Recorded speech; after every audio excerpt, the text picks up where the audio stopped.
Прво да почнеме од Шкендија Рачинова, значи една средина каде што на вистина се сака фудбалот. Ова мене ме потсетува на времето кога Вардар беше единствен прволигаш во она стара Југославија. Македонија е мала земја, да кажеме, и се е поврзано со политика. Зади стојат градоначалници што финансираат, што се тука кога треба, и за добро и за лошо да се помогне, Сими Башкими да се лизне, така да се сериозни екипи и на вистина тие баражи се многу тешки, да кажем, од секој аспект гледана. И желбата е да се стигне до првото место. Како што е некоја фама дека ете во Рачинова не се игра на сила, се добива, јас ги прашувам, па ние имаме повеќе победи во гости и тамо ли ги плашиме противници? Што вели Гоце Толески, познато фудбалско име, репрезентативец од Агол на Охрид? Релативно млада екипа стварно, меѓутоа имаме и искусни играчи во екипата, како што е Антонио Калановски, еден од најдобрите напаѓачи во лигата, ако не и во државава. Го издвоил Иван Григоров, 12 постигнати голови, е прв стрелец во лигата. Доколку Охрид влезе во првата лига и се избори, буџетот од наредната година ќе биде 1,5 милиони лева. Огромна поддршка ќе имаме и тоа ќе е една од пресудните работи за влез во прва лига. Кратко, јасно и прецизно, ќе одели фудбалска репрезентација на Македонија на светско првенство во Америка, Мексико и Канада? Сите навиваме за тоа, сите ја поддржуваме. Се надевам дека ќе одиме и ќе одиме лично и да ги бодриме таму ако се пласираме. За данците ќе биде малце непознаница, нов селектор, нов систем на... Тоа може да е предност за нас. Предност за нас. Значи не мора да бидеш ти да доминираш за да победиш. Значи новиот селектор и внатре во репрезентацијата и сите од страна таа позитивна енергија ќе ја внесеме во репрезентацијата и заслужуваме на светско. Баражниот преворот не бара победа, бара елиминација. Се бара план како да се помине противник. Ете така. Дали ќе биде тоа на убав начин, на неубав начин, на било каков начин не интересира. Фудбалот покажува дека е непредвидлив. Значи нов селектор, нов начин игра, можеби и нови имиња, можеби да биде супер, може да биде екстра, но можеби да биде и сосема поинаку. Абе, играјте да победите, да тепате, бе. Кои се бе овие, бе? Данска и Ирска. Па знаете ли кај ќе играме, бе? Љупчо, знаеш ли кај ќе играме, бе? Дете мое златно. Еднаш во животот, еднаш во фудбалско-новинарската кариера, во кариерата на еден инженер, на еден архитект, на еден професор, еднаш во животот се создава можност да играш на Ацтека против Мексико во рамки на светско првенство. Тоа не може да се повтори. Не, тоа е најголем мотив да ти се укаже прилика да играш на светско првенство и да играш против такви противници на тие легендарни стадиони. Еве не со Владко Костов на линија, шеф на стручниот штаб или тренер на фудбалски клуб Регалница. Прво да ви се благодарам за вниманието што го давате на второлигашки надпревари. Јас лично не паметам една ваква второлигашка мешалница, да кажам, една ваква жестока борба, како за опстано, така и за прво место. Ние регистрирахме 18 нови играчи. Жестока ќе биде борбата за првата челна позиција. Штип и Брегалница секој пат амбициите се за прво место. Мене ми е жал што на публиката е казната таму, бидејќи мислам дека публиката нема никаква вина. Публиката, ако се бориме за публика да доаѓа на стадион, мислам дека навивачите на Шкендија заслужуваат да видат на стадион, затоа што ние се бориме за публика со една одлука. Фактички таа публика не е на стадион. Нема никаква вина публиката за тој напор што го игравме со Рачинова. Максимална поддршка на нашата репрезентација да успее и јас сум исто оптимист дека можеме нешто да направиме и се надевам дека тоа ќе се отвори и да уште една историја да испишеме со пласма на светско првенство. Навистина некој гледаат да ќарат и да градат авторитет врз твојот грб и врз грбот на Владко Костов и Гоце Толески. На линија го имаме Александар Стојанов, директор на фудбалски клуб Беласица, член на една златна струмичка фудбалска генерација со Пандев, Стојков, Попов. Грешка сум? Така, не си грешка и те врзуваат овие спомени со Беласица и со оваа генерација баш од времето на Панчо Такос.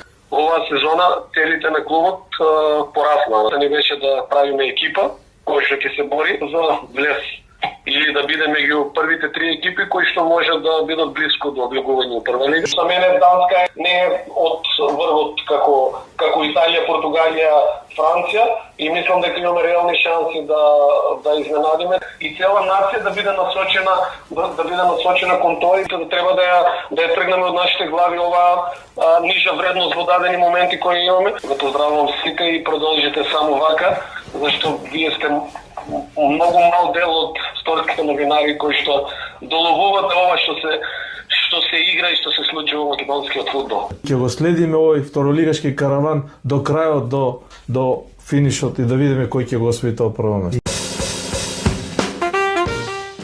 Добро вечер од студиото на продукција Скок. Еве не со нова емисија, овој пат посветена на македонскиот второлигашки фудбал. Долги години сум во македонскиот фудбал, 30 и повеќе години. Вакво неизвестно правенство не можам да се сетам.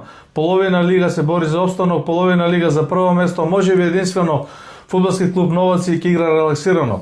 Вечерва во нашето студио е наш драг гостин Љупчо Марковски Калц, долгогодишен тренер. Љупчо, добро вечер и добро дојде прво, едно искрено вака. Да. Добро вечер, добро е нашол и чест ми е голема што сум гостин за прв пат во овој подкаст што е многу гледан. Лично јас го следам, мои пријатели го следат и навистина на Македонија и се потребни повеќе вакви спортски емисии, подкасти каде што ќе се кажуваат и добри, ама и лоши работи. Ние сме на Балканот, ние сме да кажеме и такви првенства каде што има и многу аномалии, а луѓето не може да слушнат, така да подкастот е супер. Се бавите со сите и позитивни и негативни работи и само така да продолжите. Ти благодарам. Ова доаѓа од човек со кого се знаеме, да не речам познаваме и другаруваме од минатиот век. Мислам дека ти беше добра мотивација на стара фотографија, ќе ја видат нашите гледачи, јас, ти и Саша Чирич, некаде 91-2 година на почетокот на Скок. Да, супер што кажа дека сме ние, можеби нема да не препознат, таму сме многу млади и интересна фотографија, навистина времето лета, убави спомени и со Чиро и со вас, бевме гости на Скок, тогаш беше, да кажам, единствено место каде што ќе може да се промовираат спортисти, спортски настани и навистина убави спомени. Во моје време вика треба да направиш нешто, ако учиш да учиш за да искочиш на телевизија во весник, ако си фудбалер да бидеш добар за да бидеш. Така да многу тешко се стигнуваше до страниците, треба да заслужиш па да стигнеш. И фотографијата е заслужена, таа која датира една од моите најдраги фотографии. Сигурно, јас се шалам. Ако ти кажам, пред да отвориме темата, таа фотографија ми стои во рубриката во фолдерот Мијалчо со познатите. Каже Фабио Капело, Христо Стичков, Франц Бекенбауер, сега да не ги Бобич, Алтон Пеле. Значи ова не е елита, ова е истина. Ова друштво на големите, да. Се враќаме на темата. Љупчо, уште еднаш благодарам што прифати да бидеш наш гостин, многу ни е драго. Вечерва ја отвараме за публиката темата Втора фудбалска лига на Македонија, каде што освен тебе, кој ќе бидеш наш драг гостин во живо и ќе имаш можност да се слушнеш со твоите колеги, да кажам и пријатели надвор од теренот, инаку фудбалски конкуренти, не сакам да кажам непријатели, кога играте меѓу себе, зборуваме за Владко Костов, тренерот на фудбалски клуб Регалница Штип, конкурент за нормално за челните места, зборуваме за Гоце Толевски, поранешен репрезентативец, моментално, според првично добиената информација, тој сам ќе каже председател на фудбалски клуб Охрид. И зборуваме за Александар Стојанов, една помлада личност, генерацијски од нас, кој е моментално на директорската позиција на фудбалски клуб Беласец. Значи имаме 20 тренери, еден председател и еден директор. Да. Добар состав за дебата. Па да, 50-50, ти раководители и тренери, ти директно едни од теренот, ние што работиме, но во овие второлигаши, навистина тренерите и, да кажем, и председателите обавуваат повеќе работи, така да функциите се измешани малку, но се во интерес да се стигне на посакуваното место. Гледајќи овака, сме меѓу првите, да кажеме, 4, значи добро си работиме работата, едните и другите. Апсолутно. Љупчо Марковски е тренер на фудбалски клуб Шкендија од Рачиново, еден силен, цврст, стабилен клуб, би рекол и тим кој некако на брзина, малку ме подсетува на времето од Балканското комера, Стајфонот од Чаир, ги прескокнува некако брзо ранговите. Дали сум во право? Па да, интересна фудбалска средина. Навистина, јас многу години бев тренер во второлигаш од автокоманда и по некои мои да речем, размислувања не доаѓаше да сменам средината, но во фудбалскиот клуб Скопје така одлучија дека соработката е до тука, иако поминав тамо 25 години, малце покасно ми кажа, значи подготовките почнува на 5-6, да кажеме, јули. Поканата брзо стигна. Мене ми соопштија во Скопје дека не сум тренер на 25 јули. Значи веќе кога сите клубови веќе беа почнати и мене ме изненади што за еден ден, дури никаде не беше објавено, ми се јавија луѓето од Шкендија, значи председателот Јусуф и директорот Сулеман, и ме побара дали може да се сретнеме, но гласот, мислам, и поканата стигна од еден мој поранешен фудбалер во кадетската екипа на Вардар, тој Јасир Бекири, кога тренира во кадети, он тамо настапуваше и исто така има многу фудбалери. Он беше магнетот на некој начин, а? Да, па не, он им имаше кажано на луѓето дека би требало да ми се јават, да видат и фудбалерите кои повеќе години сум ги тренирал како десни. Добро, ама ти личи, со Скопје беше постојано нешто на релација високо у втора лига, малку у прва лига, па конкурент. Сега си пак во истата ситуација. Па да, во Скопје... Дали тоа ти значи, дали тоа искуство ти значи во оваа ситуација која Шкендија еве во таа, да речам, жестока битка е тука, немилосрдна, како да се изразам? Па сигурно, јас имам големо искуство и успеси со клубови што се навистина, да кажем, во рангот на посиромашните кога сум бил јас, затоа што во Скопје ние 3 пати сум го внел Скопје во првата лига, уште 4 пати сме играле бараш, од разни причини не сме успеали и тоа е, значи секоја втора година ние сме биле и короната еднаш исто не спречи да влеземе, значи кога ќе видам во 20 години секоја втора година јас сум стигал до влез во првата лига. Последниот пат и влеговме. Ова нешто како Алис Фергусон доаѓа за наши услови. Дури втора лига. Чекај, искрено да видам, мене ми избегало. Да ме прашаше ќе ти речем, Љупчо, мислам дека си повеќе од 10 години. Ама 20 не би рекол. 20 со така некои ретки, да кажем, напуштања на Скопје, ами кога сум бил во другите клуби, бев во Вардар, значи во младинската школа, јас го тренирав и Скопје. Чекај се, ајде да го свртим обратно мале. Може ли во оваа ситуација покрај Шкендија Рачино, Брегалница Штип, Охрид и Беласица и Скопје да биде аспирант за едно од местата кои води бараш за пласман во првата лига, не мора прво место да биде. Како е твоето гледање? Па моето гледање е дека Скопје во овој момент има стабилни позиции во втората лига во однос на се, така да мислам дека ќе биде еден од главните конкуренти за влез и заслужуваат затоа што има добра селекција, едноставно функционираат како втора екипа на фудбалскиот клуб Вардар, значи многу фудбалери од Вардар се во Скопје. Тоа е исто предност. Предност има тренер што е селектор од федерација, сигурно со Таневски добар како тренер, солиден стручњак и е... Добро, за мене не е подобро од Владко Костев и Љупчо Марковски, тоа е моје субјективно гледање. Секој си има свое гледање. Ја го ценам минатиот труд. Да. Ќе ми извиниш овака, може би малку те прекинувам, меѓутоа добро ме инспирираш. Да. Тргнавме од спротив на гол. Да. Ајде да чуеме за Шкендија Рачиново. Таму си веќе еве прва сезона од летово. Имаше добри резултати Шкендија Рачиново. Може лично моје гледање е кикс против Брегалница пораз дома. Дали тоа нешто менува плановите? Какви се амбициите на раководството? Твоите лични амбиции како тренер? Па прво да почнеме од Шкендија Рачиново, значи една средина каде што на вистина се сака фудбалот. Ова мене ме потсетува на времето кога Вардар беше единствен прволигаш во она стара Југославија, каде што од среда почнува да се зборува за надпреварот во недела, каде што има луѓе на тренинг, каде што постојано сега се тука социјалните мрежи се коментира со кого играме, како играме, Браво. Кој ќе игра, критики за тренери, за играчи, овој беше добар, тој и тоа го прави интересен фудбалот. Дали требаше овој да го извади да стаи.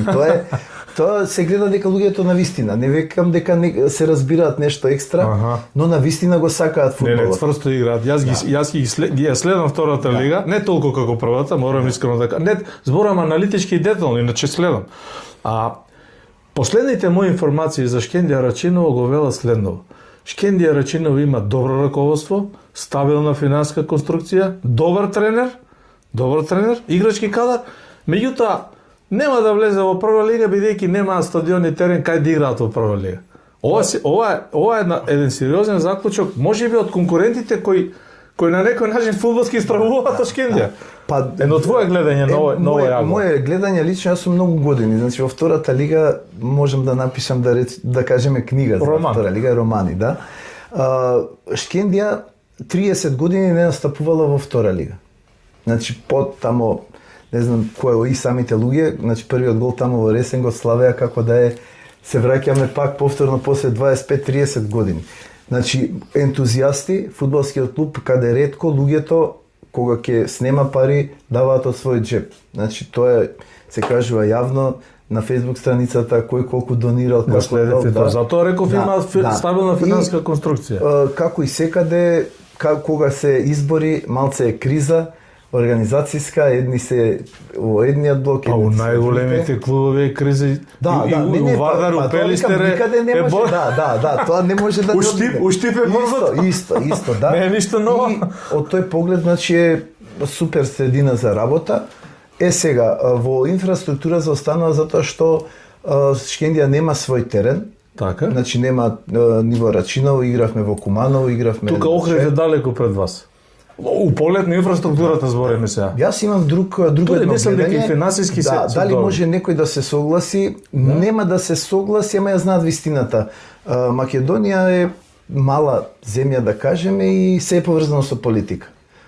Значи јас сум и за тој многу... Се согласувам во поголем дел од колку да не се затоа што позади стојат градоначалници, што финансираат, што се тука кога треба, и за добро и за лошо да се помогне.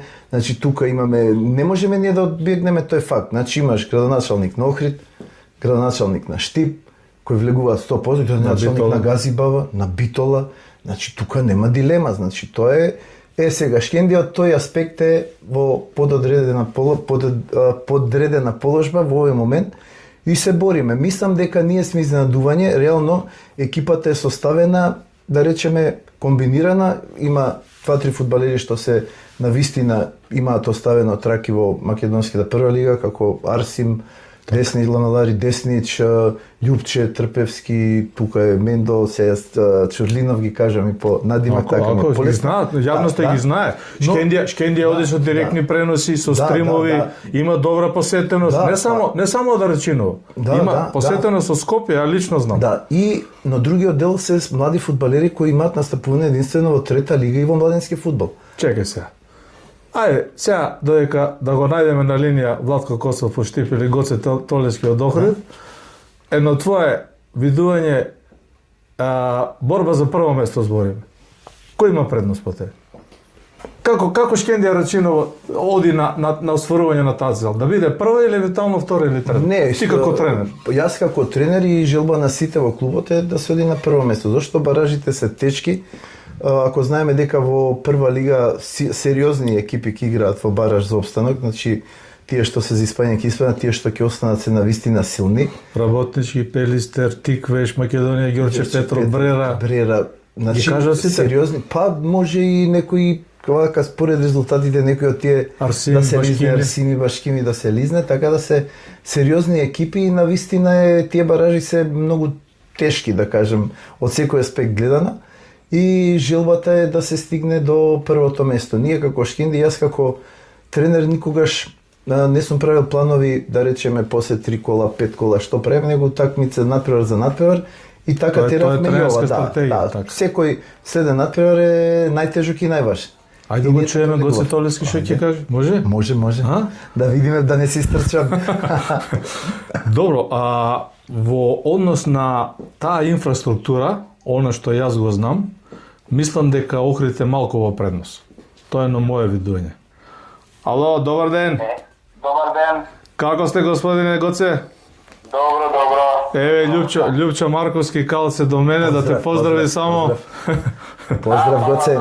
Поздрав, до него. Веднаш да ти пренесам, Љупчо Марковски го знам 30 на години и останал исти оптимист како кога играше за Вардар и за репрезентацијата. Вели, Шкендија Рачиново е малку подобро од другите и ние ќе се бориме да бидеме први на табелата.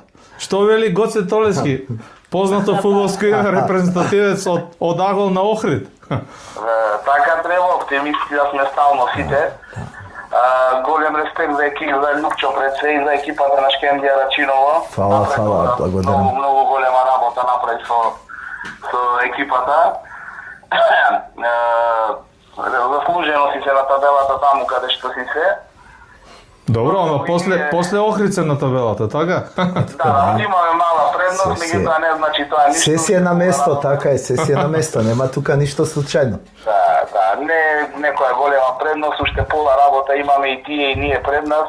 Се надевам дека и двете екипи ќе си ги исполниме ќе си го исполниме зацртаното што сме го завеле пред почеток на припреми. Само вака да те дополна, значи наши гости вечерашни во емисијата ќе освен тебе и Љупчо Марковски Калц ќе бидат и Владко Кослов, тренерот на фудбалски клуб Регалница, и Александар Стојанов, директор на фудбалски клуб Беласица. Значи имаме еден хетероген состав. Ако не грешам, ако грешам исправиме, ти си де факто како председател на фудбалски клуб Охрид, прв човек да кажам на клубот, така? Да, моментално да, председател на клуба, да. Добро, ама малку разбираш и фудбал, повеќе се навлегуваш малку како од директорски агол, фудбалски директорски, или стоиш на страна од стручност? Фала ти на комплиментот, па помагам колку што можам во секој домет тука во клубот, просто ние немаме некој буџет каде можеме да плаќаме екипи, луѓе за сите работи што се потребни во клубот, така да помагаме сите колку што можеме во сите работи во клубот. Добро. И со тренерот со работуваме, немаме некои предрасуди или нешто такво. Моите информации велат дека Охрид има, ако се гледа просечноста на годините на фудбалерите, е помлад во однос на Арачинови и Брегалница Беласица. Не сум сигурен во таа анализа, иако процентите се моја специјалност, како по дефолт, како дипломиран економист и спортски новинар. Дали е тоа предност за Охрид? Оваа млада екипа и млад, релативно помлад стручен штаб начело со првиот тренер. Да, релативно млада екипа стварно, меѓутоа имаме и искусни играчи во екипата, како што Антонио Калановски, напаѓачот кој претходно играл во прва лига сите овие сезони. Да, него го изумев. Број 1. Да. Еве, Љупчо вика дека тоа е број 1. Да. Мислам дека е еден од најдобрите напаѓачи во лигата, ако не и во државава, можам слободно да кажам. Зашто јас играв на местото на напаѓач и знам како треба да изгледа еден врвен напаѓач и не случајно го кажувам тоа. Меѓутоа, како што рече, имаме и доста млади играчи во екипата кои стварно се на едно високо ниво. Пред се тука би го издвоил Иван Григоров. Дечкото има 12 постигнати голови и е прв стрелец во лигата. Тој Штипјанчево? Не знам, да, молам? Штипјанчево? Да, Штипјанчево, тој е 21 година и има поминато школи на национал и на италијанска некоја екипа беше, чи нам Бреша, не знам. Така да и би го издвоил него, меѓутоа и цела екипа максимално одговорно си ги извршуваше задачите цела сезона и максимално си го заслужија местото што е на табелата моментално. Едно прашање до тебе. Прва една дигресија. На нашиот YouTube канал имаше коментар од еден навивач на фудбалски клуб Охрид, кој многу конструктивно мене ми искритикува, велејки: господине Долгутов, имате изворено големо фудбалско искуство како спортски новинар, зошто прејудицирате дека Охрид нема да биде есенски првак, а јас ви велам дека ќе биде. Тоа беше кога беа одложени двата надпревар, тоа беше на позитивна, тоа е јавен коментар, стои на YouTube каналот. Тоа е малку можеби позитивна провокација, ово Љупчо што го кажа, не достасуваат вакви дебати. Се сложуваш, Љупчо? Јас се сложувам, но твојата вина не е никаква, затоа што Фудбалската федерација каже дека првенството е завршено. Тоа ме избегало. Да, Фудбалската федерација каже дека првенството е завршено со надпреварот што беше одигран во Арачиново. После ја сменија одлуката? После ја сменија одлуката после 5 дена. Гоце така беше? Така да уште не е завршено второлигашкото првенство, на уште Скопје Тетонит да се игра следната недела. Кажи ми, што ќе биде пресудно во пролетниот дел по тебе, како еден искусен фудбалски ас, кој ќе го предводи Охрид? Дали мислиш дека меѓусебните дерби средби или сепак првенството е долго? Уште во второ коло ние играме дома против Шкендија Рачиново, меѓутоа мислам дека нема да биде пресудно, да не чека и двете екипи не чека огромна работа во овој зимски преводен рок. Прво да ги задржиме екипата, зашто знаете во втора лига се сите играчи слободни после пола сезона, така да аматерски е огромна работа да ги задржиме своите играчи, да се засилиме со уште неколку играчи што мислиме дека ни се потребни на одредени позиции, така да мислам дека таа работа што треба да се заврши на полусезона, мислам дека ќе биде пресудна за тоа кој ќе заврши накрај на првата, односно на позициите што ќе водат во бараж. Добро, пред да финишираме па да ги побараме Александар Стојанов и Владко Костов, неофицијално лично од продукција Скок YouTube канал Дургутов има информација дека доколку Охрид влезе во првата лига и се избори, буџетот од наредната година ќе биде 1,5 милиони евра. Зад кој стои градоначалникот, градот Охрид и правни субјекти кои сакаат да го помогнат покрај ракомето да го помогнат и фудбалот. Не сакам да прejudicирам со бројки, Мијалчо, меѓутоа сакам само едно да кажам дека имаме огромна поддршка, односно првиот човек на фудбалскиот клуб и општо на спортот во градот е градоначалникот Кирил Петаков, кој изворедно се справува со сите работи во градот, а посебно со спортот. Тој и поранешен спортист, беше капитен и голман на ракометниот клуб. И исклучително не ги разбира потребите кои се потребни за работа во фудбалот, така да не би преудицирал со бројки, меѓутоа секако огромна поддршка ќе имаме и мислам дека и тоа ќе е една од пресудните работи за влез во прва лига. Се согласувам со тебе, еве уште едно подпрашање. Данчо Целевски беше дел од тој Охрид, од тој успешен Охрид, еден исто мој добар пријател од времето кога го бранеше голот на репрезентацијата, за кого исто сум пишувал.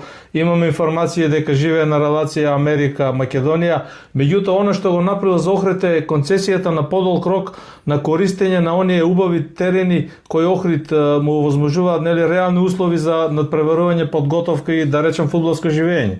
Едно твое ведување во тој контекст. Данчо, доскорашниот председател, Данчо Целевски, доскорашниот председател, како што кажа и поранешен репрезентативец, од секогаш бил тука за Охрид и стално го помагал клубот и додека беше председател и сега, кога веќе не е председател, имаме исклучително соработка голема со него и немаме проблем никаков апсолутно, ни помага со терени, па и претходно го помагаше со финансиски средства клубот.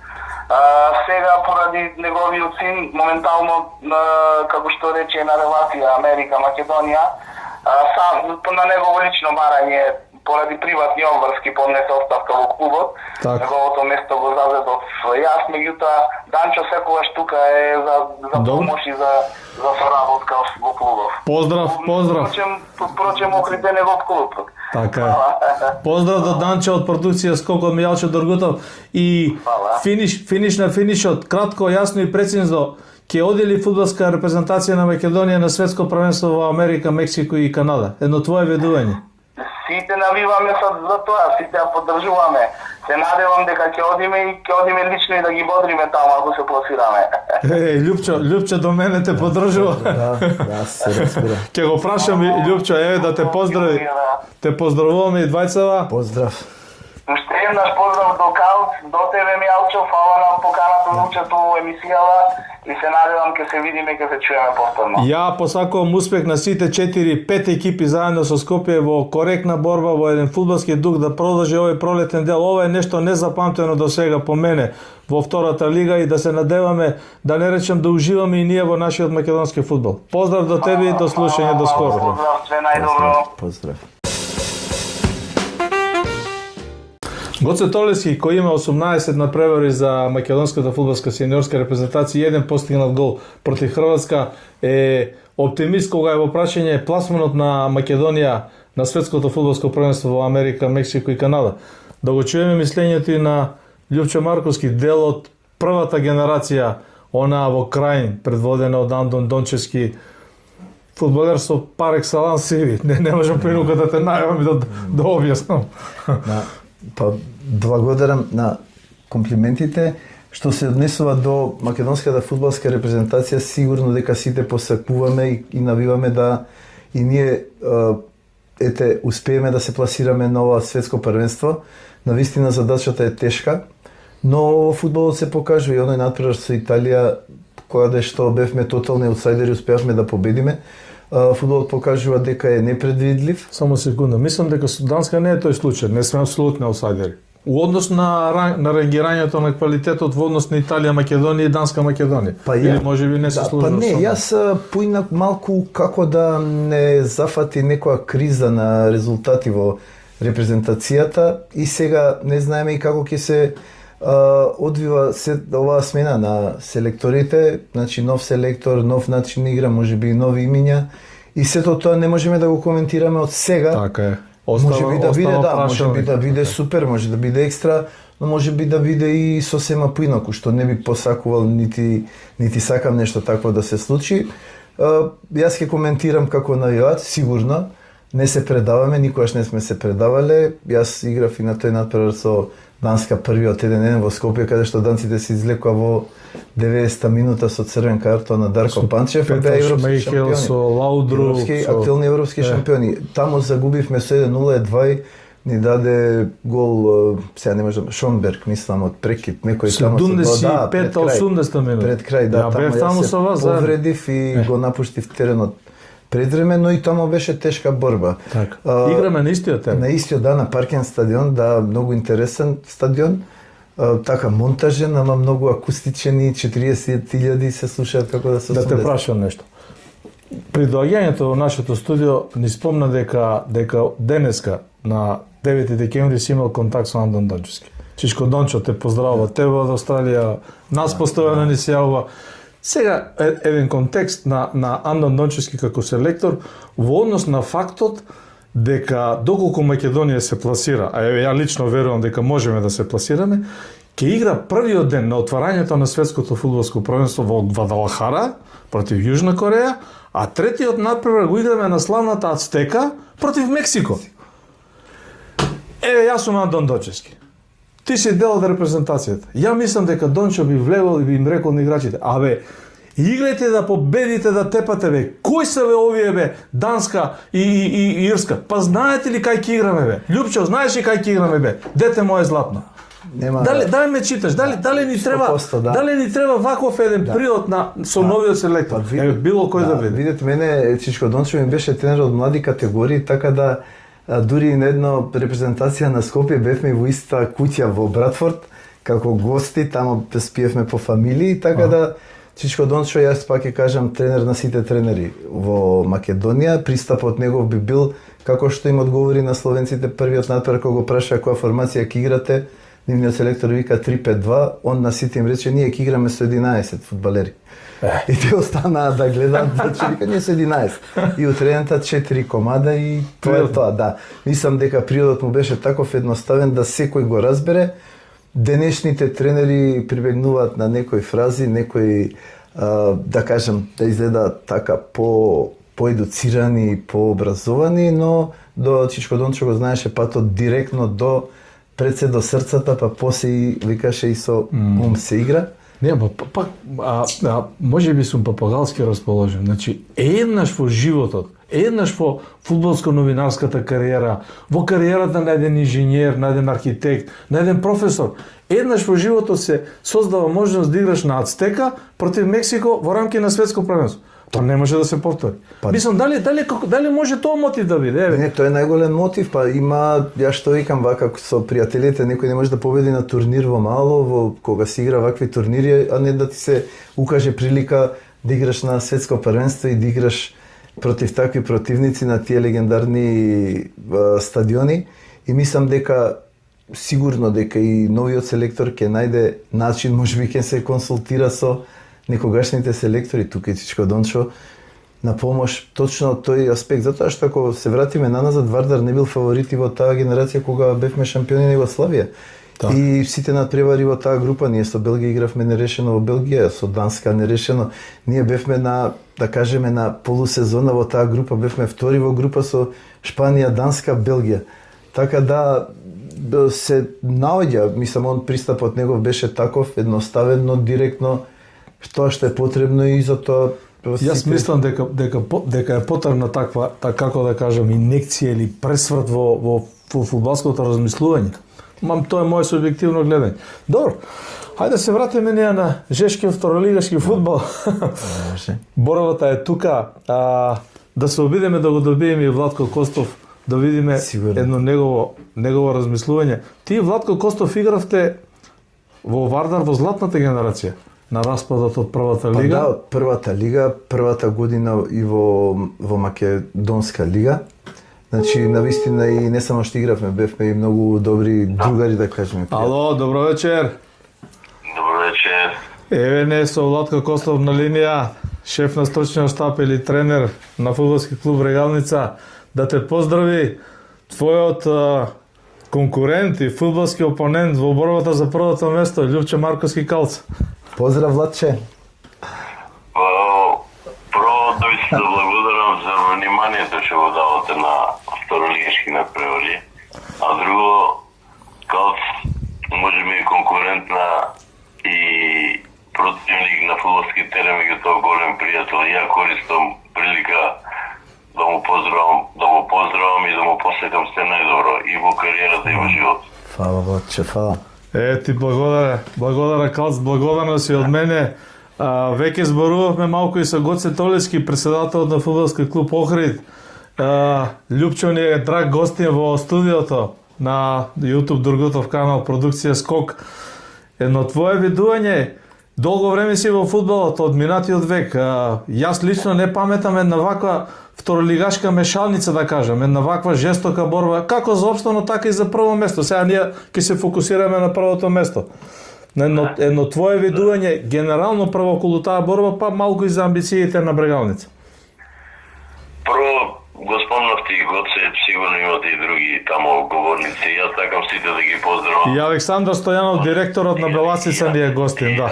И мило ми е и Даце Стојанов. Сите сакам да ги поздравам, да им посекам стварно успешна сезона и многу здрави на нив и нивните фамилија. Она што се однесува до Брегалница малку каснеше во организацијата, бидејќи знаете што се случуваше пред првенството, долго имаше неизвестност околу тоа. Фактички предходниот собственик ги продаде акциите на општината, па дали ќе влезе спонзор, нема да влезе. Сето тоа се развлече и Брегалница... Само да те дополнам, Кусо, апсолутно тоа создаде едно мало пореметување на подготовките, ако ништо повеќе. Да, вака од страна гледано. Да, на подготовките стекува затоа што тоа ние почнавме 20-25 дена пред почеток на сезоната со подготовки и во решававме многу прашања. Ако само кажам дека ние регистриравме 18 нови играчи, значи во Брегалница имаше 6 млади играчи до 21 година и еден од постарите калпачки, а сите други 18 играчи ние ги ангажиравме. Одигравме само 2 контролни надпревари, колку толку да можете играчите меѓу себе да се осетат и на тој начин ние влеговме ова. Ова е сето како хендикеп во таа борба за прво место, така гледаме. Љупче, се согласуваш ли ти? Согласувам, да. Па најважни се подготовките и можноста да се увидиш како тренер со што располагаш. Да, еве и Љупче те поддржува во таа насока, да?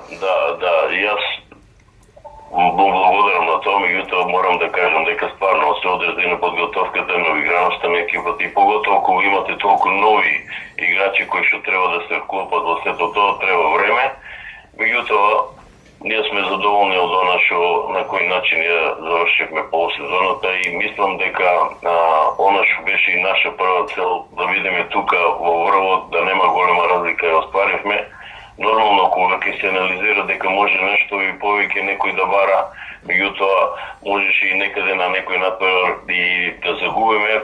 Затоа реков, ние сме задоволни од ово и ова треба да види потик за уште така да кажем, напорна работа за пролетниот дел, максимално подготвени и со подготовки и со играчки кадар да го зачекаме. Јас се согласувам во поголем дел од тебе, иако мислам дека Брегалница, тоа е едно мое гледање надвор од твоето, дека Брегалница со своето CV, со своето миното и она организационна поставеност која имала низ годините и низ вековите, да кажем, уште од 60-тите години, 70-тите, мислам дека мора да биде подобро организирана, екипирана и подигната организацијски на повисоко ниво, ама тоа е мое гледање. Не сакам да биде ни тема за дискусија. Ја Милче сакам да кажам, значи ја на почетокот на овој разговор реков дека ние проаѓавме да се трансформираше клубот од еден собственик во друг собственик, фактички општината го зема клубот и за сето тоа требаше една нова поставеност, нови луѓе, нови навики на работа, бидејќи 7 години претходниот собственик беше во Брегалница и беа малку пореметени тие луѓе што се околу општината да можат поодбилно да се вклучат во работа, да се надевам дека ќе сватат дека треба максимална организација за да клубот функционира уште на повисоко ниво. Така, јас не би сакал да зборам за ово, ти ќе видам навивачки расположени ми забележа, коментирајќи го на првот Беласица Брегалница дека навивам за Брегалница. А јас викам, не навивам против Беласица, а навивам за Брегалница.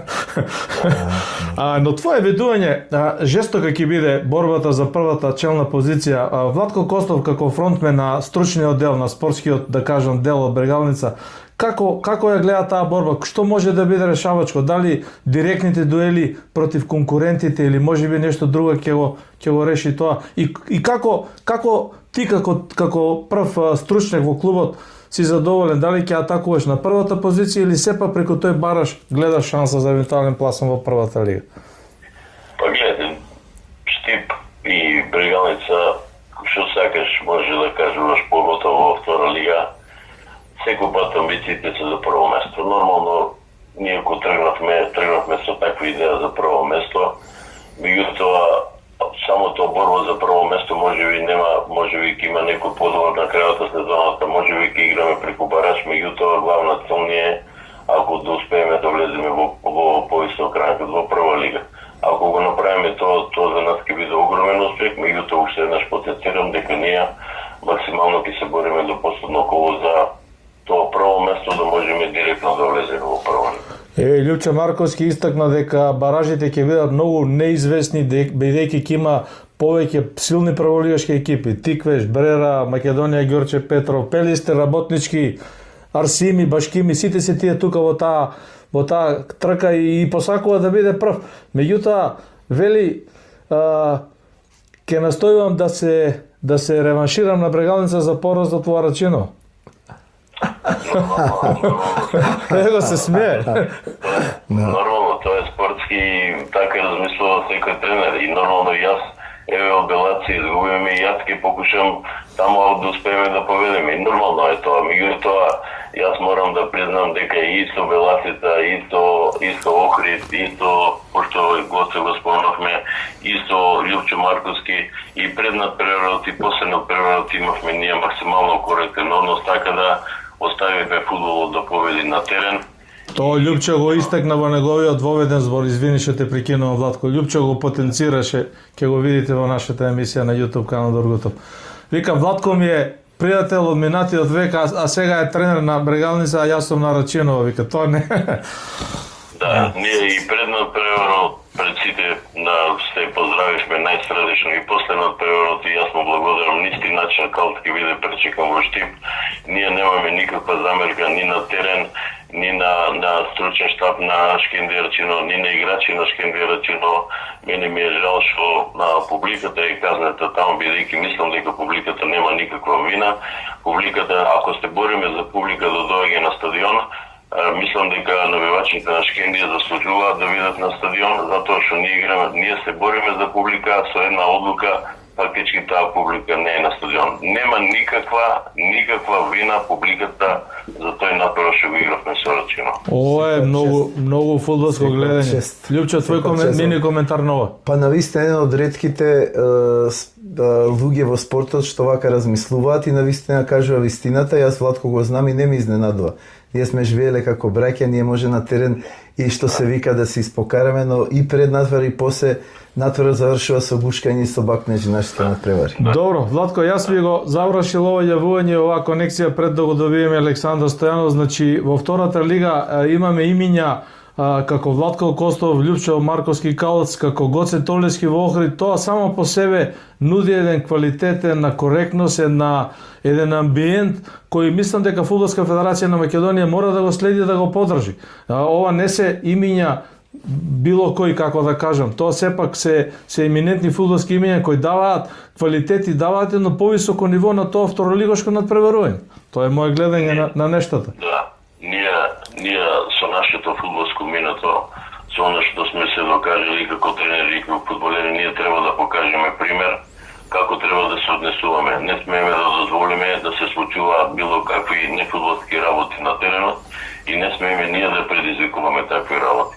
Овие сите што ги спомнати, сите максимално се борат за да имаме максимални услови за игра и уште пожестоко ќе се бориме за тоа фудбалот да победи и на крај било кој да победи, да се пружиме рака и да сватиме дека во моментот може да победи и некој што е посреќен, а не што е подобар на терен. Така е. И да завршиме, нема да ми дадеш одговор нова, само ќе ми издржиш јас да искоментирам. Мислам дека во тимот имаш премногу фудбалери од типот на Роберто Баджо, на Франко Барези, кои знаат да промашуваат пенали. Не сакам коментар од тебе, размисли си. Да, овие тие два надпревари не се посебно тешки, посебно знаете вие бевте присутени на преварот со Беласца кај што принудно промашивме пенал, имавме победа и не казни фактички еден шут, не казни, а фудбалски изгубивме, пруживме рака. Меѓутоа посебно ме боли на преварот со Оставо кај што имавме два пенала, промашивме. Јас знам дека може да промаши тој што ќе шутне, тој што не шутира не може да промаши. Ние од ова треба да излеземе појаки, да сватиме дека треба да се бориме за секоја ситуација, да можеме да реализираме и како што реков, некој пат и од еден шут, ако победиш, ако донесиш 3 бода, многу е важно за таа борба. Сите знаат дека можеш да играш послободно, ако земеш 3 бода, е многу важно во борбата за прво место. Ја би се одивил со тебе со на моја констатација, сакам ова да го знаеш и ти, и Љупчо Марковски, ќе го пренесем и на гостите Олиски, ќе ја гледаат емисијата. Не кријам дека имам контакти со првиот човек на нашата фудбалска федерација, максимално професионални контакти за добивање информации од прва рака и негово гледање. Масаро Марагиќ е апсолутно задоволен, да не речем малку се дичи и се гордее со тоа што ја направи втората лига апсолутно неизвестна. Значи и во борбата за опстанок и во тоа мене ме го има кажано, јас ќе го експлоатирам во друга емисија, и дека фудбалската федерација ќе продолжи да создава реален амбиент за максимално спортско надпреварување. Зборуваме за втората лига, не зборуваме за првата лига, не сум зборувал за првата лига. За ова.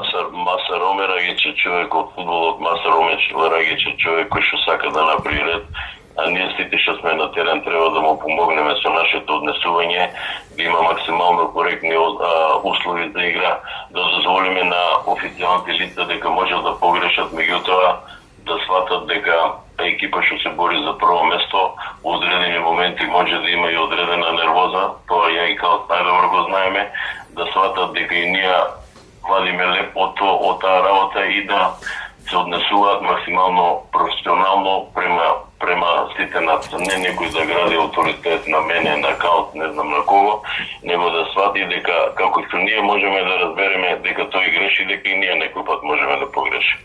Апсолутно добро кажано, Лотко, ти благодарам и не можам да те одјавам, бидејќи си меродавен и нека биде и твое субјективно лично гледање. Дел си од македонскиот фудбал, да не речеме од македонската фудбалска репрезентација. Како гледаш како дел од фудбалскиот еснав за нашите шанси за пласман во Америка, во Америка, Мексико и Канада? Не чекаат тие два бараш надпревари, го чекаме новиот селектор. Гоце Толевски и Љупчо Марковски во еден збор се оптимисти, мислат дека имаме 50-50 шанси. Да не го преюдицирам твојот одговор. Ако се вратиме на она што сме играле преку тие баражи, значи тоа покажува дека нас баражите ни лежат, дека ние многу добро се мотивираме за тие баражи. Јас би сакал да се назначи новиот селектор во една позитивна атмосфера, сите максимално да ги поддржиме, затоа што играњето, овде ќе ги спомнам и клубовите кои што играат во прва лига, кои што играат во Европа и репрезентацијата, на сите нас ни прават рейтинг поени на нашата фактички лига, да можеме, а колку повише остануваме во Европа и колку повише нашите се представуваат во Европа добро, тоа е добро за сите кои што работиме во фудбалот и затоа треба сите да дадеме максимална поддршка на нашата репрезентација да успее и јас сум исто оптимист дека можеме нешто да направиме и се надевам дека тоа ќе се оствари и да уште една историја да испишеме со пласман на светско првенство. Владко, ти благодарам за поддршката и на репрезентацијата и за твоето видување. Поздрав и од Љупчо. Ние остануваме во студио на продукција Скок, еве те очекуваме и тебе за една поширока фудбалска приказна од друг аспект, живи и здрави, да ни гостуваш кој ќе бидеш слободен. Ви благодарам уште еднаш за времето одвоено за мојот клуб, за нашата лига, втора фудбалска лига и многу поздрав и до Калц, Љупче Марковски, мој голем пријател до Гоце Полински и до Аце Стојанов. Им посакувам уште еден се најдобро. Поздрав и од продукција Скок до тебе, секој е добро, на линија сме. Фала, благодарам. Љупче, убаво кажано од Владко. Мене ова малку ме наежи, значи, навистина некој гледаат да ќарат и да градат авторитет врз твојот грб и врз грбот на Владко Костов и Гоце Толески.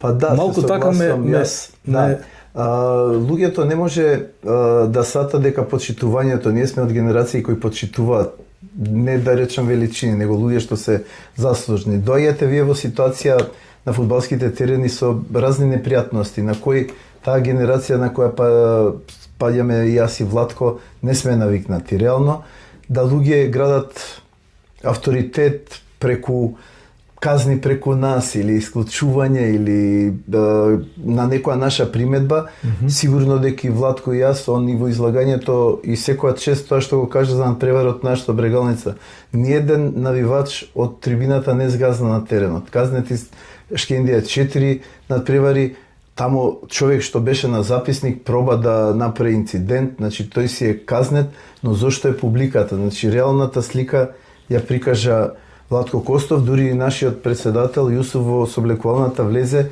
и на тој што е секретарот, и на фудбалерот кој направи црвен картон, и на нас ни рече искочите и изгубите ако треба, само да не казнат, затоа што тоа е крај на фудбалот овдека, затоа што предпоставуваше дека казната ќе отиде на друга страна. На вистина и публиката и луѓето што беа тамо не беа виновни за тоа, и Владко Костов едноставно ја представи правата вистина. Значи ние пред надпреварот со Владко се видовме, се избушкавме, се избацивме, ако треба некој притисок, заврши надпреварот и усета таа галама, можам да кажам од овде дека многу по-лошо влијаеше тој прекид на фудбалерите мои на Шкендија, затоа што повеќе да се млади. Имавте водство на полувреме 1-0. Не, 1-1 беше, во последна секунда примивме гол, да. Но ние застанавме, ние едноставно 20 минути само гледавме. Јас што го гледав играте далеку после во вториот дел. Не игравме 25 минути, ние не можеме да се заставиме со топка. По примениот мислиш дека е врз база на она што се случуваше? Да, понатре имаше плачење, фудбалерот кој го направи инцидентот викаше не сум крив. Си председателот беше... А на секој може да му се случи фудбал. Не, Владко, едноставно луѓето остана не може да сватат под каков притисок сме ние. Значи сме ние што или се бориме за власт. И тоа со толку големо искуство што го имаш ти и Владко. Едноставно примерот сега не одиме до тамо дека ние сме на ниво на Желјко Обрадовиќ во Партизан, но во овие клубови целата тежина е на тие што се тренери на клупата. Значи свртено дека Калци игра против Владко. И преносот на М-нет беше како ние да сме во боксерски ринг. Еве сега Костов поставува Марковски Костов. Пријателите од Рачинова викаат за публика може да е тоа интересно сега да не ги бранам ја новинарите. Да, не, зборувам дека доза е интересно за гледање, за целата тежина е свртена на нас тренери, а ние не сме тие што се. Јас разбирам дека во овие клубови дека Владко и во организација, и во носење играчи, и во припреме, значи работи што не се. Истото, и тој притисок е едноставно некогаш луѓе сме и ние, значи ги гледаме од своја агол, гледаме да сме коректни, да сме максимално толерантни, но некогаш може ние да погрешиме некоја реакција. Еве, може да ги прашате фудбалските судии на моја реакција, кога ќе дојде судија и кога ќе ми каже, или мој фудбалер кога ќе каже, јас му се извинувам уште на теренот. Извини, мајсторе, ја така видов, еве ми кажуваат, готово. Тоа е коректно. Завршена, затоа што и многу од судиите после кога ќе се видиме, гледаат на дистанца, викам, тоа е тамо работа, ние можеш ти да ми исклучиш, јас ќе реагирам не вулгарно, ќе кажам, ама јас тоа не го пренесам надвор од теренот, па сега нешто ние, као ја те гледам нешто попреку, па ќе се... Да, не, тоа си е тамо, но притисокот е огромен.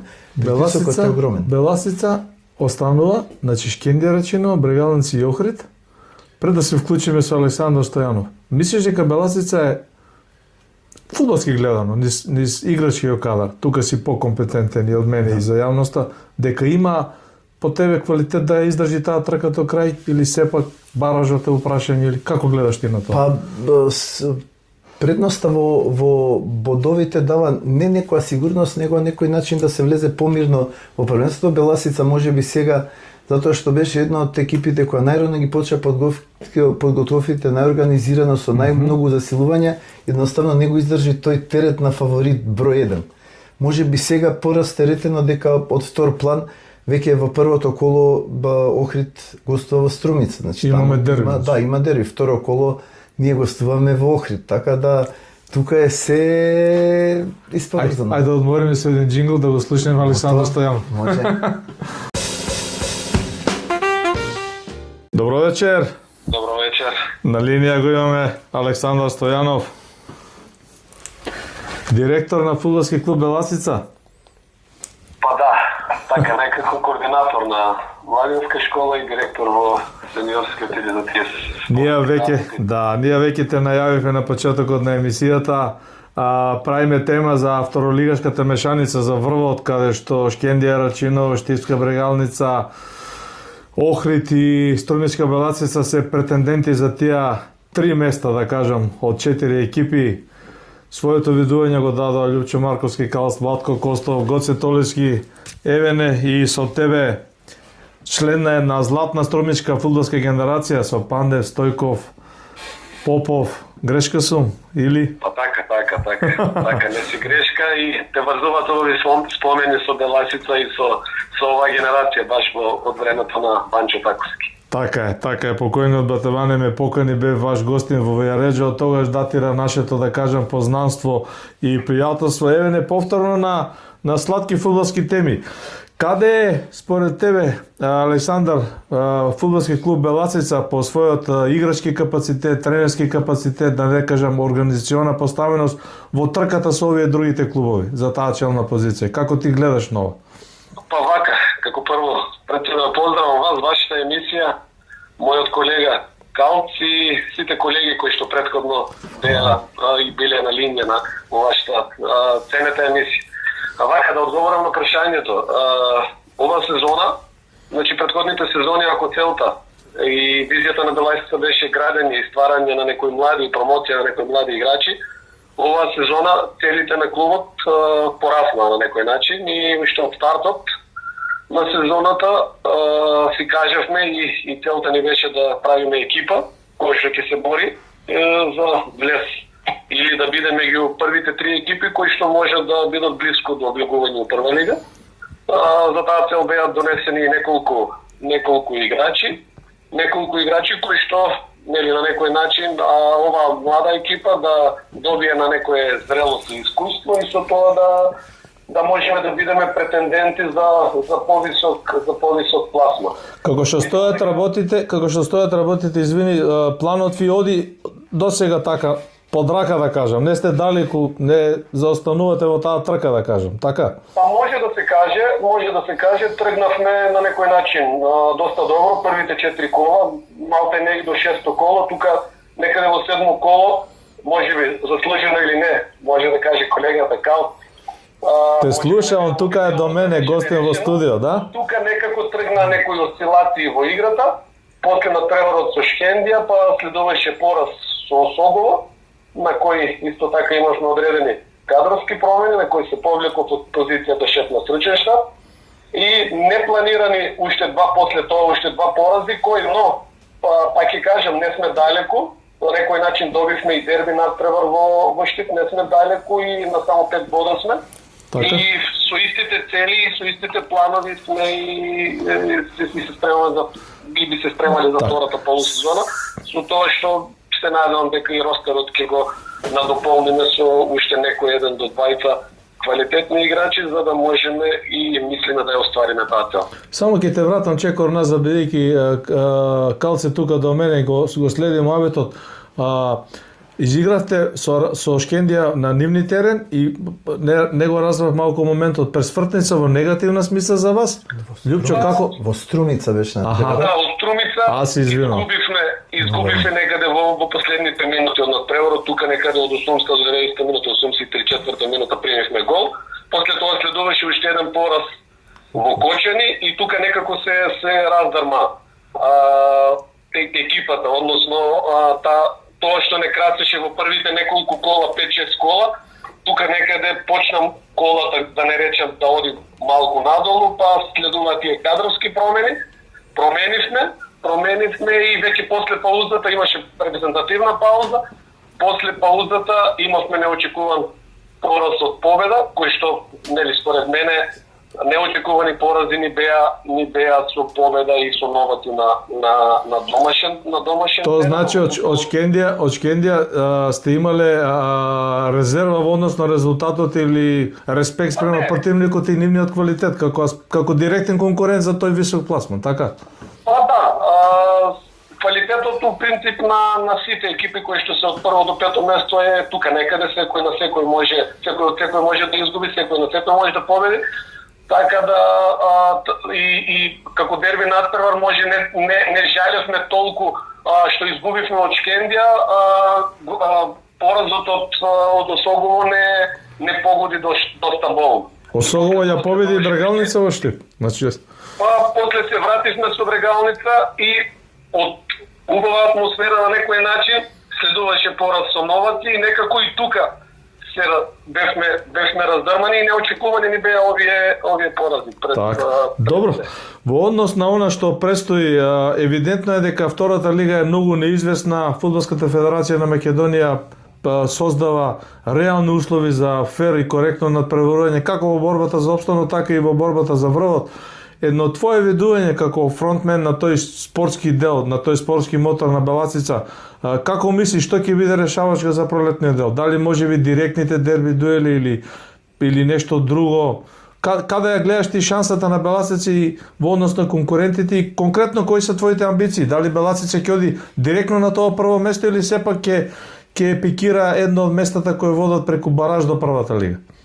Па секако дека на некој начин доколку ги добиваме тие екипи од долниот дел на табелата, со овие екипи се губи првенство. Значи мора да бидеме сигурни, некако сега во првата полусезона, не смееме сега да помислиме на кикс со екипите од долниот дел на табелата и мислам дека на некој начин оваа сезона имаше човечки и луѓето кои што се задолжени, имаше некои пропусти во делењето на правдата на одредени утакмици, но ќе го сватам тоа како дел од играта, тие што работат и грешат, ние треба да се насочиме кон нашето, мислам дека целта ни е потајно да го нападнеме првото место и на тоа и кон тоа ќе гаиме и ќе целиме, но не е неуспех и ако бидеме и ако нели тие второ или трето место да можеме и преку бараж да стигнеме до зацртаната цел, но со Господ напред сега. Ќе видиме, фудбалот е непредвидлив, тие непредвидливи порази ни беа кои што не се ни надевавме, но се случија и не вратија чекор назад. Добро, во секој случај битката доправа престои, така? Па секако, имаме уште една полусезона, уште многу надпревари. И стартувате со дерби, ми се чини, или? Има уште веќе прво коло во пролетниот дел, играме на домашен терен со Охрид, доколку нели го добиеме овој надпревар, ќе дојдеме само на 2 бода до Охрид и веќе тука сме многу блиску до тоа прво место, но ќе има уште многу надпревари. Добре. И мислам дека се уште ништо не се знае, никој не е сигурен уште од сега. Така да ќе работиме на тоа, ќе се припремаме сега, ќе видиме што сме погрешиле во првата полусезона, да ги анулираме нашите грешки, да го засилиме ростерот и да ја вратиме Беласица буквално таму кај што припаѓа. Мислам дека местото е во прва лига, но Добро, Беласица, Брегалница се не сакам да бидам погрешно сватен, посебно од Лјучо Марковски кој е мој драг гостин вечер во студиото на продукција Скок. Еве те поздравува. Поздрав од Каос до тебе, искрен. Значи сепак Беласица и Брегалница имаат малку поголема традиција низ историјата. И од тој аспект не би рекол дека се фаворити на хартија, меѓутоа има нешто тука, некоја скриена космичка енергија, или? Па да, така некако. Значи и нас како дел од тој стручен тим не води таа традиција и ние можеби во дадени моменти се носиме, некој дел од играчите се уште, пошто се млади, ја немат осетено таа традиција на Беласица и затоа се тие осцилации можам да кажам, некако како фаворити уште на стартот од првенството можеби се алудираше кон Брегалница како прва и Беласица поради традицијата, но еве видовме и добро ја врши работата колегата Марковски, добро, значи направија исчекор од трета во втора лига и горе се држат цело време, така да и тој работ врши добра работа, прави добра работа со Шкендија, колегата Костов, Охрид да не го забраваме, уште прво кол и пред првенство знаев дека ќе бидат таму кај што се сега. Не мислев дека ќе завршат први и искрено игравме пријателски надпревар со Шкендија Рачиново и после пријателскиот надпревар изјавив во клубот дека Шкендија ќе биде најсериозен кандидат. Од страна ја осетив како тренер јачината и цврстината на тимот и мислам дека и до крај и тие ќе се најсериозни кандидати за сега. Можеби и Скопје ќе се уклучи, но ќе видиме. Сега треба имат надпревар во петок со Детонит, доколку поминат и тие ќе бидат блиску до тоа прво, второ или трето место. Останува ние вака како, да кажам, посредници, посредни учесници во оваа игра, не можам да кажам непосредни, да го следиме овој пролетен дел на таа втора фудбалска лига која е многу интересна, како за врвот, така и за останокот. Мислам дека убаво кажа, ако добро се сеќавам низ разговорот, сега ќе го повториме тоа со Лјупче Марковски, дека можеби шампионатот и првото место ќе се решава во борба со условно кажано помалите екипи. Тој од големите, пак условно велам, кој ќе киксне со помалите, ќе ја изгуби таа трка. Не мора да бидат директните дуели. Ќе го следиме, тој ќе видиме. Збор 2, Александар, дел си од овој наш фудбалски свет, реков дел од таа славна Вијареџа генерација на Беласица која подоцна играше и значајна улога во првата фудбалска лига под раководство на Ванчо Таковски, славниот Батеване, Илија Матеничаров, тренер неимар на таа генерација. Мислам дека имаш апсолутно право и дигнитет да кажам едно твое видување околу шансите и твоите размислувања за фудбалската репрезентација на Македонија и бараш дуелите за пласма на светското фудбалско првенство. Како ти гледаш на тоа? Имаме ли шанси? Дали си оптимист? Како можеме да ги очекуваме овие предстојни надпревари и настани? Па, зошто и да не? Значи, у принципи карактерно сум фајтер, така да и кога гледам Македонија, значи ние у дадени моменти ќе направиме нешто добро и после од се вивнуваме во облаци и наредниот надпревар кога најмногу се очекува, па ја мислам дека имаме реални шанси. Данска не е некој окей да е пред нас во одредени сегменти, но и ние имаме потенцијал, имаме шанси и зошто да не направиме можеби за мене Данска не е од врвот како Италија, Португалија, Франција и мислам дека имаме реални шанси да изненадиме. Треба да се консолидираме, да се анализираме и да анализираме сето тоа, да ја пратиме Данска, да ги пратиме нивните претходни надпревари како играла, да ги погодиме нивните лоши страни, да буквално таму да удриме и мислам дека реално имаме поединци, имаме квалитет во нашиот ростер, но сега прво треба да се назначи селектор кој ќе го предводи бродот и да се работи овие 2-3 месеци да се работи и да бидеме сите и цела нација да биде насочена кон тоа и да ги поддржи репрезентацијата и репрезентативците и мислам дека со одредени корекции во ростерот, мислам дека имам уште 1 до 2 играчи кои што требаше да бидат и сега повикани, да се овој ростер уште малку да биде по-сериозен на одредени позиција, веќе спомнам Лјупче Дориев без разлика што е тука од Струмица, мислам дека би можел да помогне и сите тие играчи кои што можат во овој момент да ни помогнат, треба сите да ги ставиме во функција за да го извадиме максимумот. Збориме за еден надпревар. Јас би финиширал со тебе со едно прашање, познавајќи го за покојниот Ванчо Таковски Батеване, со кого бев пријател и реков бев негов гостин во Вијареџа кога вие со таа златна генерација игравте на тој младински турнир. Мислам дека Ванчо Таковски знаеше да ве мотивира во стилот добри сте вие, овие играме сега тука, не знам, со Торино или Пјаченца, можете да ги победите. Љупчо Марковски го отвори истиот муабет кога го прашање Андон Дончевски, кој бил негов тренер и кој ги мотивирал на тој начин. Сметаш ли дека е потребна на таква мотивација во тој стил на новиот селектор кон нашите фудбалери? Еве си бил сведок кога Батеване ќе ви истепаше за да ве натера дека сте добри и дека можете да победите. Јас сум бил сведок.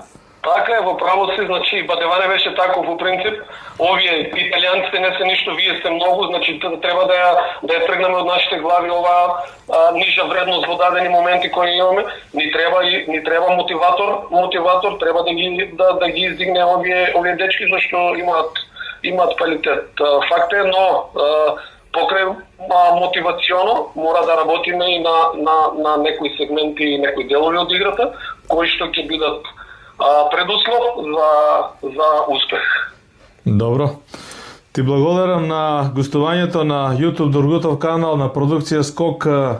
Благодарност до сите гости. Остануваме на линија, ќе го следиме пролетниот дел и живи и здрави, да видиме како се тоа ќе се одвива.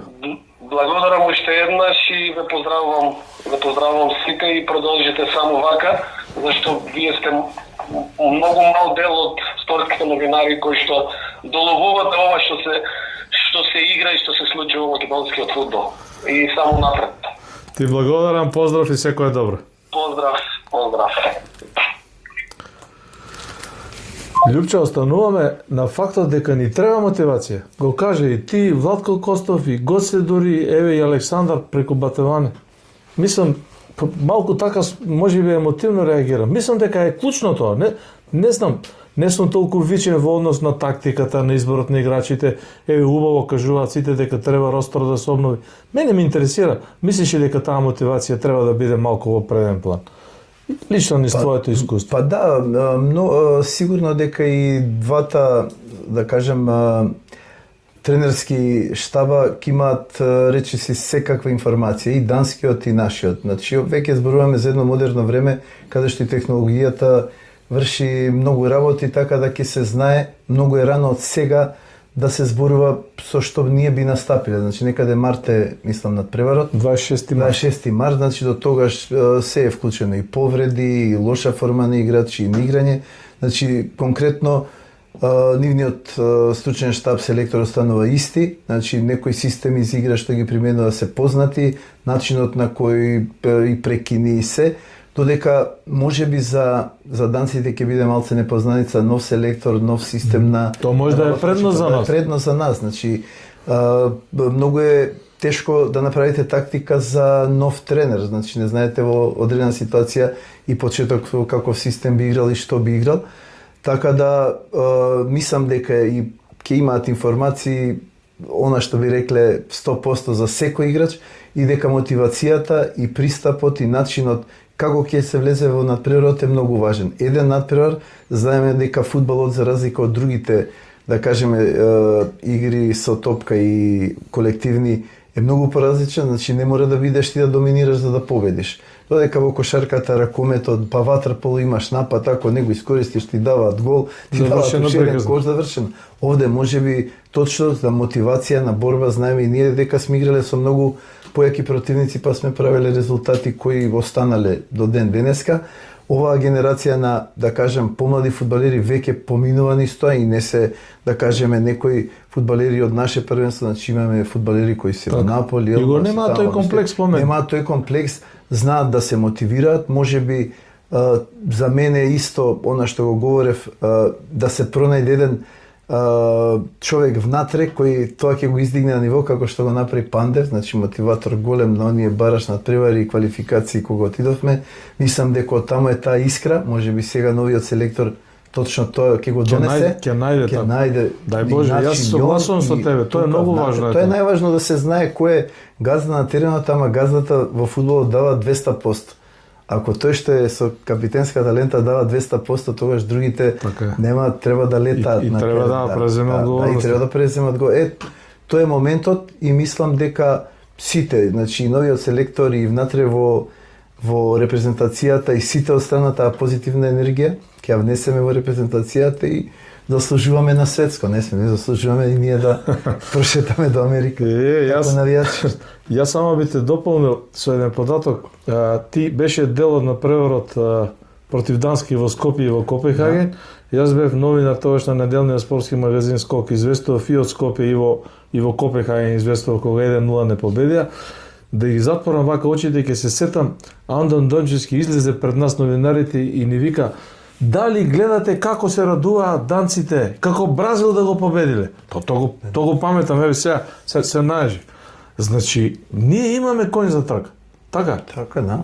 Имаме коњ за трка, само треба подготовка, сериозен пристап, нормално малку фудбалска среќа.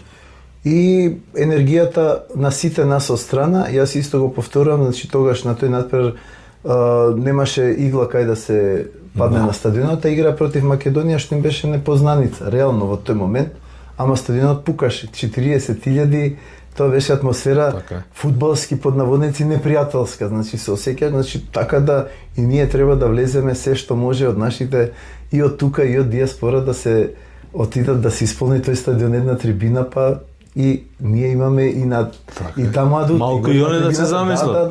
Да. Сигурно. А јас мислам дека имаме капацитети за тоа. Имаме капацитети и потенцијал. Секако еве, јас се сеќавам на требот против Белгија 1-1 кога ја видовме трибината, нели не пуштаа тогаш знаме, химна, па се бе па цела трибина беше со македонски знамиња.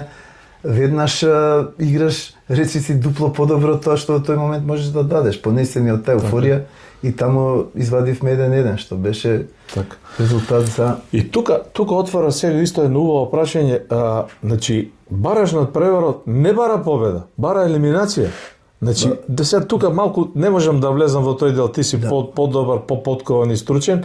Дали може би селекторот треба да насочи играта на елиминација на противникот? Сега карикирам, не мора да го победи, треба да го елиминираме. 100%, значи се бара план како да се помине противник. Ете така. Дали ќе биде тоа на убав начин, на неубав начин, на било каков начин не интересира. Да не речам со продолжение и за пенали. Затоа што таму треба да се направи план за 90 минути, за 120 минути, за пенали и сите фудбалери кои ќе бидат натре да се придржуваат до тој план, значи за тој план одговара селекторот и стручен штаб и сите да се држат до тој план. Значи таков натпревар не се добива за 5 минути, за 10, не е тоа трка на 100 метра, него е маратон. Значи може да биде и 120 минути и едноставно тој натпревар не се игра, него се работи. Тој треба да се одработи со една цел пласман.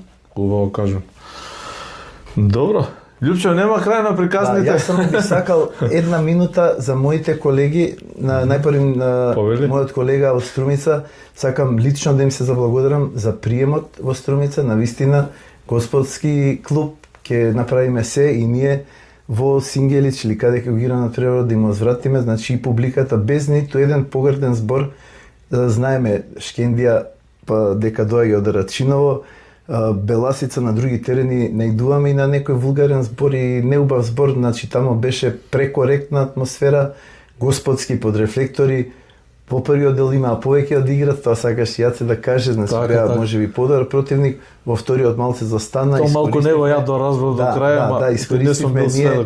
Значи можеше да отиде во секоја насока тој натпревар, можеше и Беласица да победи, можеше и нерешено, ние победивме и од мислам и до тогаш имавме добри резултати, но тоа даде една потврда за нашиот квалитет. Импулс за пона. Исто со Владко Костов, со Гоце Толевски, значи господски клубови, ќе се трудиме, ние сме сепак нови во втора лига, нашата управа е посветена, значи сакаат точно тоа да го издигнат, да не се како што е некоја фама дека ете во Рачинова не се игра на сила, се добива. Јас ги прашувам, па ние имаме повеќе победи во гости и тамо ли ги плашиме противниците? Значи ние играме фудбал. Може би ние сме потемпераментни и како екипа и како публика, но се е во граници на дозволено. Тоа е потврда и од зборовите од Владко Костов и од моите колеги. Значи секоја чест и за нивните клубови. Значи сепак се гледа искуството и традицијата што ја поседуваат и Брегалници, Беласица. Јас оставно викам дека Охрид како наш бисер, да кажем, како град заслужува клуб во прва лига, но клуб не да игра во прва лига, него да игра во европски надпревари, единствен град што има аеродром, што има убавина, што може да дојде и да гостува некоја странска екипа, па и да дојдат потоа странци да на припреми во Охрид и една промоција, сега ми се противници, не би сакал оваа година да бидат, ама сега фудбал им посакам сите среќа. Така одиме сите напред. Низ овие твои последни зборови. Тоа е напред за македонскиот фудбал. И ако еден фудбалер од Штипска Брегалница или од Битолски Пелисте сака да помине да игра за Охрид, тоа исто јас го гледам како напредок. Позитивно, да. Ако има подобри услови, подобро се плаќаат за тренинг, за престој, за подготовки.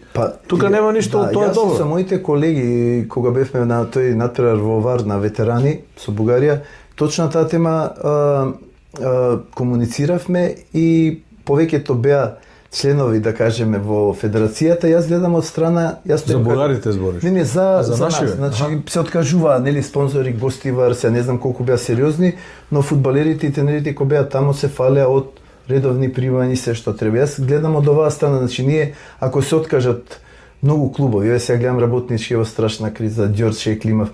Ние како спортски работи, како тренери, како фудбалери, каде би играле? Значи се не е добро тоа, не е добро, не е значи, добро. Добро е да се направи атмосфера во државата, значи да има реално надпреварување, судиски грешки имало и кима, и затоа е интересен фудбалот, да нема тенденција, да не се форсираат клубови, затоа што сите, за мојот клуб кажам дека луѓето како ретко кој вадат од собствен джеб пари и ги трошат и ова е многу коректно и отворено и фер го кажуваш. Да.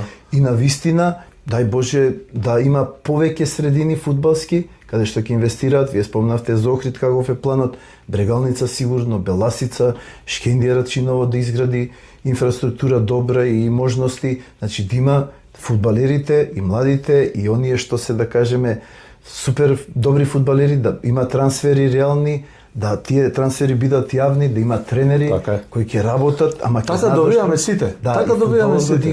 Затоа што ние се сведува да го гледаме фудбалот кроз репрезентација. Не, ние и овде фудбал овде се играло од пред 100 години и се игра и ќе се игра. Сега ова што го наметна, го најавувам на некој начин да се одјавам од емисијата. Искрена благодарност за твоето гостување во студиото на продукција Скок. Отвораше на многу добра тема, за која јас сум направил моја анализа и стојам за неа, дека падот на фудбалскиот квалитет. Не тука ги тргам на страна инфраструктурните услови, финансиите, парите, буџетите. Зборам, еден фудбалер како Тони Савески, Петар Ѓорѓиевски, Пепи Ѓорѓиевски, Драган Каназаровски Цапар, Илија Најдовски, сега да не ги редам сите ќе заборам. Значи, како они играле фудбал, ние сега го немаме тоа.